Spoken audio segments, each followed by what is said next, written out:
ഇതാണ് വണ്ട് കുടുങ്ങിക്കിടക്കുന്നത്. ഇതെങ്ങനെ എത്ര വണ്ടാണ് ആക്രമിക്കുന്നതെന്ന് നോക്കാം. ഞാൻ ഡോക്ടർ ദിലീപ്. ഇന്ന് ഞാൻ നിങ്ങളെ കാണിക്കുന്നത് ഇന്നത്തെ കേരളത്തിലെ കർഷകർ നേരിടുന്ന ഏറ്റവും വലിയൊരു പ്രതിസന്ധിയാണ്.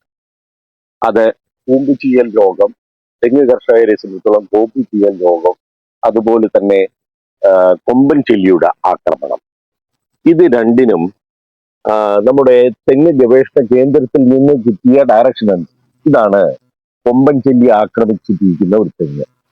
ഈ തെങ്ങില് കൊമ്പൻചെല്ലി ആക്രമണത്തിന് ശേഷം മഴ പെയ്യുന്ന അവസരത്തിൽ ചീച്ചിലുണ്ടാവുകയും ഉടനെ ചെമ്പൻ ചെല്ലി വന്ന് മുട്ടയിടുകയും അങ്ങനെ ഈ തെങ്ങ് മുഴുവൻ നഷ്ടപ്പെടുകയും ചെയ്യുന്ന ഒരു സ്ഥിതിവിശേഷമാണുള്ളത്. ഇതിന് പ്രതിവിധിയായിട്ട് തെങ്ങ് ഗവേഷണ കേന്ദ്രത്തിൽ നിന്ന് കിട്ടിയ ഡയറക്ഷനാണ് ഇത്. ഉടക്കുവലയാണ്.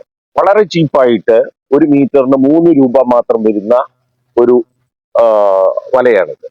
ഇതിനെ നമ്മൾ ഈ കൂമ്പിനോട് ചുറ്റും സാരി ഉടുപ്പിക്കുന്നത് പോലെ ഉടുപ്പിക്കും.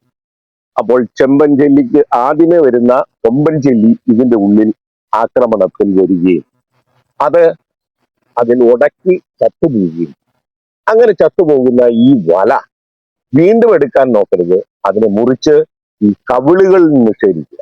അപ്പൊ കവിളുകളിൽ വരുന്ന ഈ വണ്ട് അതിലുടക്കി വീണ്ടും ചത്തുപോകും. ഇത് വളരെ എഫക്റ്റീവാണ്. ചെറിയ തെങ്ങുകളെയാണ് ഏറ്റവും കൂടുതൽ ഈ കൊമ്പൻ ചെല്ലി ആക്രമണം ഉണ്ടാകുന്നത്. ചൊട്ടയിടുന്ന പരുവം ഇപ്പോൾ ഈ തെങ്ങ് കണ്ടാൽ അറിയാം.